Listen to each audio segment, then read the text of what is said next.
இப்போ என்னதான் தமிழர்களுக்காக நாங்க இருக்கோம் அப்படின்னு சொல்றாங்க திமுக அரசாங்கம். இதை தவிர்க்கலாம் இல்ல இதுக்கு எதிராக பேசலாம்ல. என்ன குறைஞ்சிட போகுது?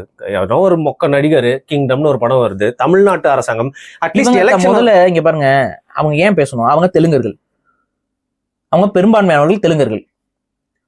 அந்த அவங்க குடும்பம், அரசியல் தலைமைகள் குடும்பங்கள் எல்லாமே தெலுங்கை தாய்மொழியாக கொண்டவர்கள். இவங்க அவங்கள பொறுத்த வரைக்கும் யாரு நெருக்கம்? அந்த அண்டாவை கொண்டான்னு பேர் என்ன, தேவர கொண்டா, அந்த அவன் தான் அவங்களுக்கு நெருக்கம். ராஜபக்சே அவங்க தான் நெருக்கம்.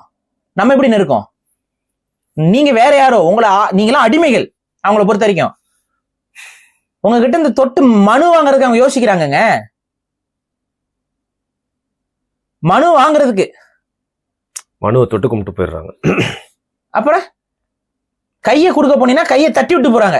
உங்களுக்காக அவங்க எப்படி நிப்பாங்க? இது புரிய வேண்டாம். இதுதான் விஷயம். இங்க அடிப்படை என்னன்னா, தமிழர்களை பாதுகாக்க ஆள் இல்லை. இப்ப வரைக்கும் யாரும் இல்லை. இதுதான் உண்மை. உன்னை நீ பாதுகாத்துக்கணும்னா ஒன்னா நிக்கணும்.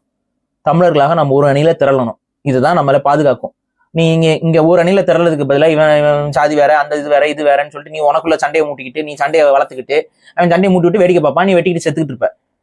இதுதான் சொல்றேன். உன்னை நீ ஆட்சி செய்யப்பட்டு கொண்டிருக்கிறாய். உன்னை சுற்றி நடக்கக்கூடிய நிகழ்வுகள், எத்தனை நிகழ்வு நீயா இயற்கையான நிகழ்வுனே உன்னால சொல்ல முடியாது. செயற்கையா கூட இதை நகர்த்துறதுக்கு ஆளுக இருக்கு.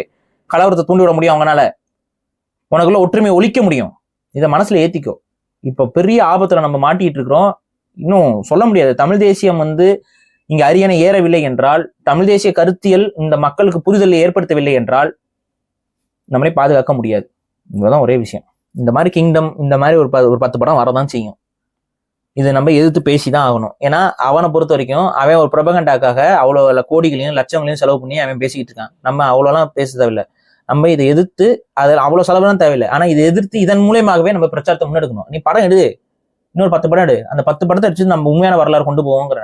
அதை நம்ம பயன்படுத்திக்கலாம். அதுதான் நான் இப்படிதான் நான் இவ்வளவு நாளா நான் இப்படிதான் பயன்படுத்திக்கிட்டு இருக்கேன்.